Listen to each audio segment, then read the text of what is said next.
ક્યારે વિચાર્યું છે કે ગીરના ગાઢ ગહેરા જંગલની વચ્ચોવચ્ચ એક એવું પવિત્ર ધામ પણ હોઈ શકે છે જ્યાં પ્રકૃતિ અને પરમાત્મા બંને જાણે એકબીજામાં ઓગળી ગયા હોય? આજે આપણે ખૂબ જ સુંદર ભજનને સાથે લઈને તુલસીશ્યામની સફરે નીકળીશું. અને હા, આ કોઈ ખાલી ફરવાની વાત નથી, પણ શ્રદ્ધા, સૌંદર્ય અને રહસ્યના સંગમની એક અનોખી ખોજ છે. તો ચાલો આ દિવ્ય સફરની શરૂઆત કરીએ. આ ભજનની શરૂઆત જ એક એવી કલ્પનાથી થાય છે જે સીધી જ દિલમાં ઉતરી જાય. બેઠો બંકી બાબરિયા વાળ. જરા આંખ બંધ કરીને વિચારો તો, વાંકળિયા વાળવાળો એક દેવ કેટલી શાંતિથી, કેટલા પ્રેમથી બિરાજમાન છે. આ એક જ લાઈન આપણને આખા ધામના કેન્દ્રમાં કોણ છે એની એકદમ સ્પષ્ટ ઝલક આપી દે છે. તો ચાલો આપણી આ સફરના પહેલા પડાવ પર જઈએ. આ જગ્યા આટલી ખાસ કેમ છે? કારણ કે એ કોઈ શહેરની ભીડભાડમાં નથી, પણ ગીરના જંગલના છેક હૃદયમાં, જાણે પ્રકૃતિના ખોળામાં વસેલી છે. અને આ જગ્યા છે કેવી? એના માટે ભજનના શબ્દો જ કાફી છે. ગીર ગાંડીને ડુંગરની ધાર. અહીં ગાંડી ગીર શબ્દ વાપર્યો છે. આ ગાંડી શબ્દમાં જ એ જંગલની તાકાત, એની વિકરાળતા અને એનું સૌંદર્ય સમાયેલું છે. આ એ જગ્યા નથી જ્યાં કોઈ સહેલાઈથી પહોંચી જાય. આ તો દુનિયાના શોરબકોરથી દૂર, પ્રકૃતિની ગોદમાં શાંતિથી શ્વાસ લેતું એક ધામ છે. તો આ જગ્યાનું નામ તુલસીશ્યામ જ કેમ પડ્યું? ચલો એને જરા સમજીએ. તુલસી એટલે કે પવિત્ર તુલસીનો છોડ, જે દેવી વૃંદાનો અવતાર છે. અને શ્યામ એટલે તો આપણા સૌના લાડકવાયા ભગવાન કૃષ્ણ. એટલે કે આ નામ પોતે જ એક આખી કથા છે, દેવી અને દેવતાના પવિત્ર મિલનની. અને બસ આ જ કારણ છે કે આ સ્થાન આટલું દિવ્ય અને મહત્વનું ગણાય છે. હવે વાત કરીએ એ દેવતાની જે આ ધામના કેન્દ્રમાં છે. ભજન એમના વિશે શું કહે છે? એમનું સ્વરૂપ કેવું છે?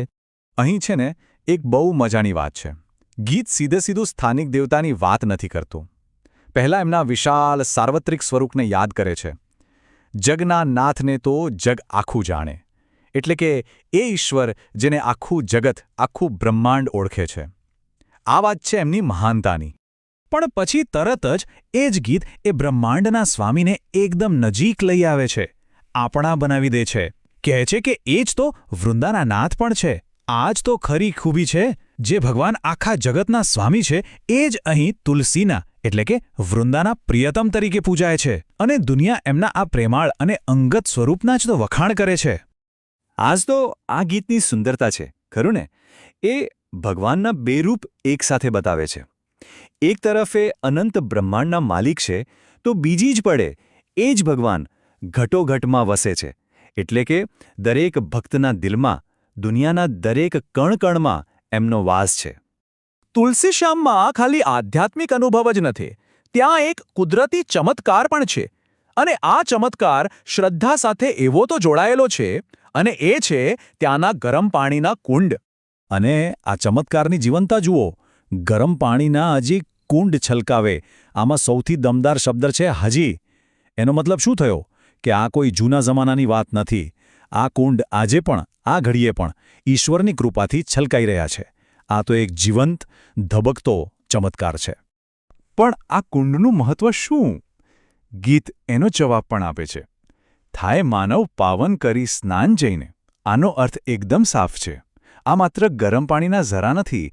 શ્રદ્ધાળુઓ માટે તો આ પાપ ધોવાની, મન અને તનને પવિત્ર કરવાની અને સીધા ભગવાનના આશીર્વાદ મેળવવાની એક જગ્યા છે.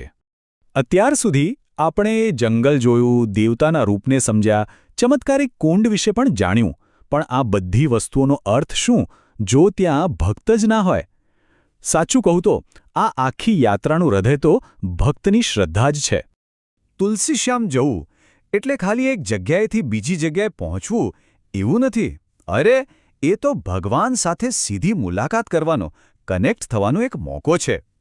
આ યાત્રા છે ને એ પગથી તો થાય જ છે, પણ એનાથી ક્યાંય વધારે એ દિલથી થાય છે.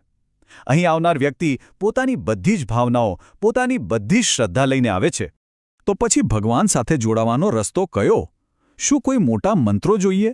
કોઈ અઘરી વિધિ કરવી પડે? ના, ગીત બહુ જ સરળ રસ્તો બતાવે છે.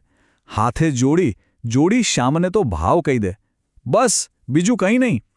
ફક્ત હાથ જોડીને તમારા મનનો જે ભાવ છે, જે પ્રાર્થના છે, એ કહી દો. આ જ તો તુલસીશ્યામના અનુભવનો સાર છે. શબ્દો નહીં, સાચો ભાવ મહત્વનો છે. તો આ આખી સફર પછી એક સવાલ મનમાં રહી જાય છે. કોઈ પણ જગ્યાને આટલી પવિત્ર કઈ વસ્તુ બનાવે છે? શું એનો જૂનો ઇતિહાસ? કે પછી એની આસપાસની અદ્ભુત કુદરત? કે પછી ત્યાં આવતા લાખો કરોડો ભક્તોની અતૂટ શ્રદ્ધા? તુલસી શ્યામ વિશે વિચારીએ તો લાગે છે કે જવાબ આ ત્રણેયમાં છુપાયેલો છે. કદાચ જ્યારે ઇતિહાસ, પ્રકૃતિ અને શ્રદ્ધા આ ત્રણેયનો સંગમ થાય છે ને, ત્યારે જ કોઈ જગ્યા સાચા અર્થમાં તીર્થધામ બને છે.